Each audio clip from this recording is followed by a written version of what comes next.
Birpara 2 number ग्राम पञ्चायत अन्तर्गत तलमोर गारुबस्ती 1 number निवासी संगीता भगतलाई राज्य सरकारद्वारा घर बनाउनको निम्ति 1,20,000 को चेक प्रदान।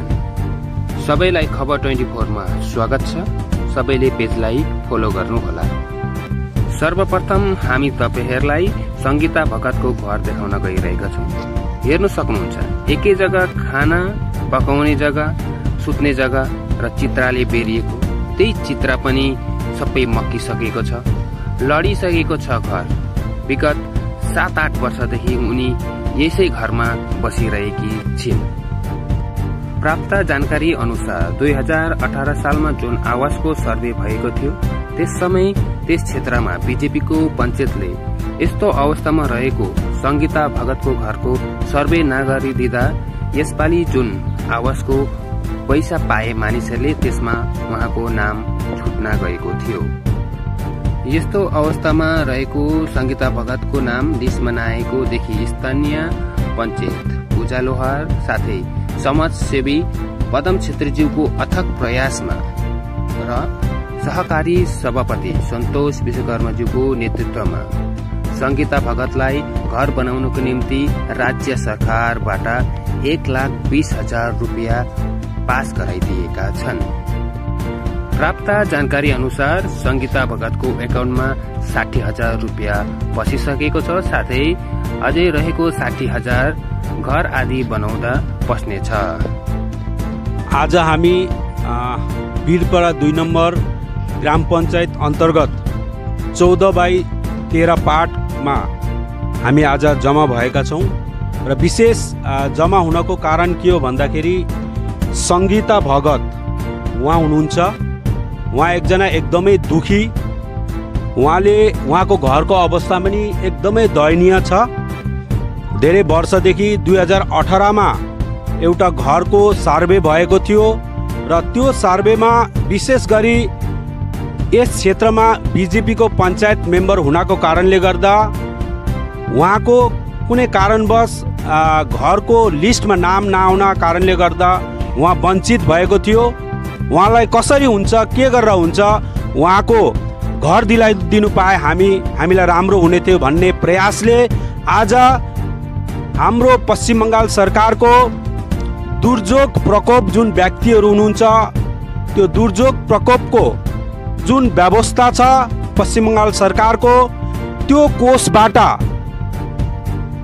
अलिपुरद्वार जिल्ला प्रशासन, मादरीहाट बीरपाडा ब्लक प्रशासन तथा हाम्रो अल इन्डिया तृणमूल कांग्रेस पार्टीको सहयोगमा आज खुसीको कुरो उहाँले 1,20,000 रुपियाँको चेक अलरेडी पाइसक्नुभयो र आज हामीलाई एकदमै हर्ष र खुसीको खबर हामीले पायौँ र हामी एकदम हर्षित छौँ। किनभनेको बहिनीको जुन चाहिँ हामीले 3-4 वर्षदेखिको एकदमै प्रयासमा थियौँ कि यो घरको एकदम दयनीय अवस्था है। धेरैपल्ट हामीले रिपोर्टरहरूले बोलाएर रिपोर्ट पनि गऱ्यौँ, जसको कि एउटै घरमा बाख्रा पनि कुखुरा पनि एउटै घरमा सुत्नुपर्ने, एउटै ठाउँमा चुला, त्यस्तो अवस्थाहरू भएर हामीले विभिन्न सञ्चार माध्यमको तर्फबाट नै हामीले सहयोगको अपिल गरेका थियौँ। तर भने जस्तो सहयोग हामीले पाउन सकेनौँ। जसमा चाहिँ हामीले 2वटा क्षेत्रबाट चाहिँ हामीले सहयोग पायौँ। जसमा चाहिँ हामीले खोलाको रोल्टी ग्रुपबाट हामीले 1 ट्र्याक्टर बालु पाएको थियौँ, जो बालु अहिले थुप्रिएको छ।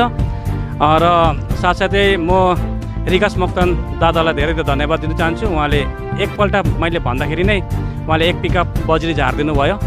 म यस च्यानलको माध्यमबाट भन्न चाहन्छु, जसले पनि अब सहयोग गर्नुहुन्छ है, किनभने 1,20,000 अब ले त पुग्दैन होला सायदै अब है।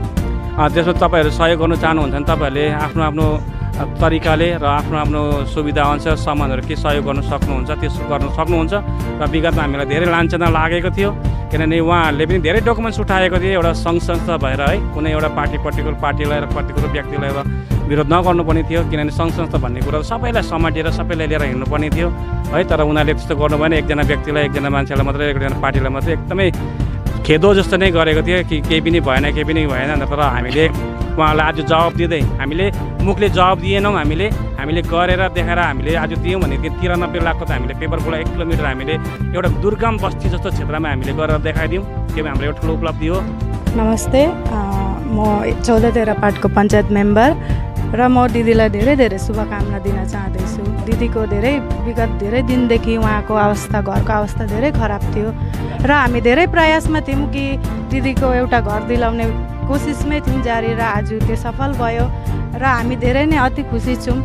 र विगतको केही दिन अगाडि हामीहरूलाई धेरै लाञ्छनाहरू लगाइएको थियो एउटा पञ्चायत मेम्बरलाई, जनप्रतिनिधि है, र हामीहरूलाई यस्तो कुराहरू पनि गरिएको थियो कि 2018मा जो सर्वे भयो, जो घरको सेन्सन भयो, त्यो लिस्टमा उहाँको नाम थिएन, सङ्गीता भगतको नाम थिएन। तर किन थिएन? पञ्चायत प्रधानले किन ल्याउनु सक्नु भएन, किन दिलाउनु सक्नु भएन भनेर त्यस्तो सवाल जवाबहरू, धेरै लाञ्छनाहरू हामीमाथि आएको थियो। जबकि त्यो सर्वे 2018को थियो, हामी त्यो पिरियडमा, हाम्रो पिरियड थिएन त्यो। तर उहाँहरूले धेरै सवाल जवाब गर्नुभएको थियो, धेरै लाञ्छनाहरू हामीहरूलाई आरोप गर्नुभएको थियो। तर उहाँहरू पनि त 2018मा उपस्थिति हुनुहुन्थ्यो, उहाँहरूको पनि उपस्थितिमा उहाँहरूले किन उहाँ दिदीलाई घर दिलाउनु सक्नु भएन, उहाँको सर्वे, उहाँको नाम किन सर्वे गर्नु सक्नु भएन, उहाँहरूको पनि त उपस्थिति थियो।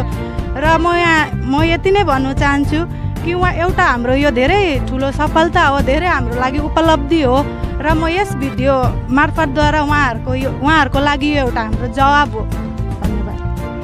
नमस्कार सम्पूर्णमा।